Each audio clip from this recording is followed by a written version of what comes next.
یو خوا د کورمي جنسې په غرونو او میداني سیمو کې د واورې ورېدو له امله د بېلابېله سیمو ښکلا سیوا شوې ده، خو بل خوا په ګرسته سیمه کې یخني هم ډېر زور کړی دی.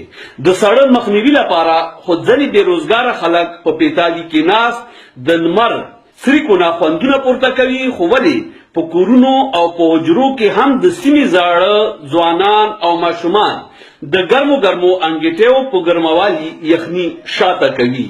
خو د بده مرغه د ژمي شروع کېدو سره او د واورې پریوتو سره د لرګو په بیو کې هم ډېر سیواوالی راغلی دی، چې له وجې بېوسه او غریب خلک د لرګو د اخیستو جوګه نه دي پاتې شوي.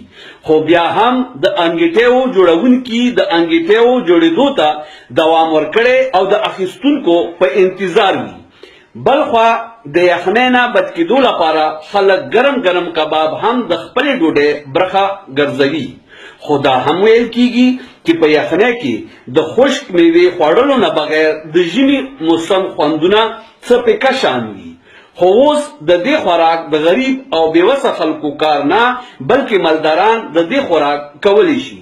ولی چې د نورو سیمو په شان په ساده ښار کې هم د خشک میوې قیمتونه د اسمان سره خبرې کوي. په یخنۍ کې هر څوک غواړي چې ګرمې کپړې واچوي، بنین وي، کوټ وي او دې سره ګرم بوټان او جرابې وي.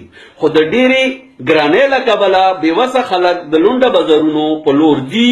خو ولې په لونډه بازارونو کې هم د کوټونو، بنینونو، بوټانو د ګرمو بسترو بیې دومره سیوا شوي دي چې اخیستونکي ورته ګوري خو د اخیستو وسې نه لري. په کورمي جنسۍ کې که د ژمي موسم ډېر یخ وي، ولې په ګرمۍ کې کورمي جنسۍ ته ورکوټې سویټزرلینډ هم ویل کیږي. کیمرامین محمد باسط سره اقبال حسین اقبال، خیبر نیوز، ساده کورمي جنسۍ.